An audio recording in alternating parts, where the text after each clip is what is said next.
చేసుకుంటూ పోతుంటారు. ప్రకృతి వైపరీత్యాలు వరిష్ట ఆంధ్రప్రదేశ్ సూపర్ సైక్లోన్ 2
విధించిన సింహాల మాదిరిగా జై శ్రీరామ్ అందాం.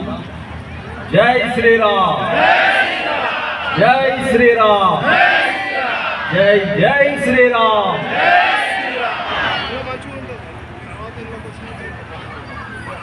ఈ రామనామం త్రేతాయుగం నుండి ప్రారంభించింది అని కొంతమంది అనుకుంటూ ఉంటారు. కానీ ఈ రామనామం కృతయుగంలోనే ప్రారంభమైంది. ఈ రామనామానికి ఉన్నటువంటి విశిష్టత, అసలు రామనామం పలుకలేని నోరు వ్యర్థమని చెప్పి శాస్త్రాలు కూడా ఘోషిస్తున్నాయి. కొంతమందికి అయితే ఆ పేరంటేనే వెగటు, అది అనడానికి భిన్నంగా జీవిస్తున్నారు. హిందువులందరూ కూడా, హిందువులు అంటే దాని ఉత్పత్తి అర్థాన్ని కనుక తీసుకున్నట్టయితే జ్ఞానులు అని అర్థం.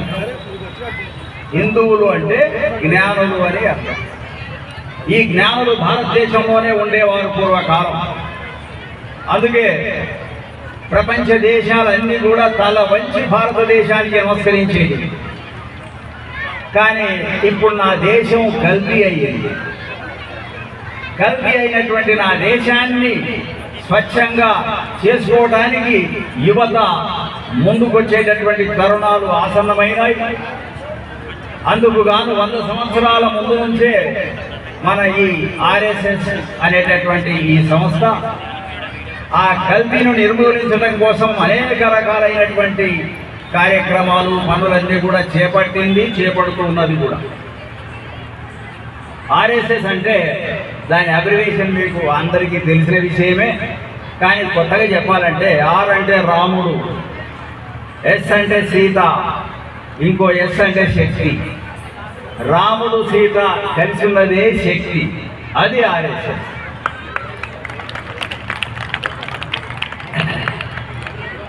ఈ రామనామ యొక్క విశిష్టతను ఒకసారి చూసినట్టయితే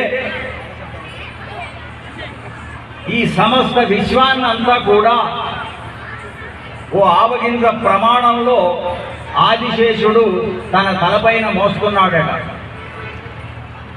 ఆవగింజ అంటే ఏమంత బరువు ఉండదు, గాలికి ఊపితే కూడా పోతుంది. ఈ విశ్వం మొత్తాన్ని అంతే బరువుతో ఆదిశేషుడు మోస్తూ ఉంటే ఇప్పుడు ఆదిశేషుడు ఎంత బలవంతుడై ఉండాలి. అంతటి బలవంతుణ్ణి ఒక ఆయన అమాంతం తీసుకొని తన మెళ్ళ వేసుకున్నాడు. వారే పరమశివుడు. ఇప్పుడు పరమశివుడు గొప్పవాడు అనుకొందునా అంటే పరమశివుణ్ణి, ఆయన నివసిస్తున్నటువంటి వెండి కొండను, ఆ శివగణాలు అమ్మవారితో సహితంగా మొత్తం ఆ కైలాసగిరి పర్వతాన్ని పెగిరించి ఒక ఆయన తలపైన పెట్టుకుని నాట్యం ఆడిండట. ఆయన రావణ బ్రహ్మగా మీకంతా పరిచయమే. ఇప్పుడు రావణ బ్రహ్మ అతి బలవంతుడు అనుకుంటున్నా అంటే రావణ బ్రహ్మ త్రివిధ దళాలు ఈ దేశాన్ని కాపాడుతున్నాయి. కానీ హిందువా, నీ చుట్టుపక్కలనే, నీ కాలనీలో పట్టే, నీ ఇంటి ముందరనే సమస్యలు బుసలుకొడుతున్నాయి. అనేక రకాలైనటువంటి జిహాదీ శక్తులు మన ప్రాంతానికి వచ్చినాయి, మన గుమ్మాన్ని ధరుతున్నాయి. దేశ త్రివిధ దళాలు ఈ దేశాన్ని కంటికి రెప్పలా కాపాడుతున్నాయి. -52 డిగ్రీల అత్యంత తీవ్రమైనటువంటి చలి లోపల, సియాచిన్ లోపల నా త్రివిధ దళాలు ఉన్నాయి. ఎండు టెండ లోపల 50 డిగ్రీలు దాటినటువంటి రాజస్థాన్ ఎడారి ప్రాంతాల లోపల నా త్రివిధ దళాలు ఈ దేశానికి రక్షణగా నిలబడ్డాయి. కచ్ లాంటి బురద నేలల్లో ఉన్నాయి, సముద్ర తీరం లోపల గస్తీ కాస్తున్నాయి. నా త్రివిధ దళాలు ఈ దేశానికి సురక్షితంగా క్షేమంగా కాపాడుతున్నాయి.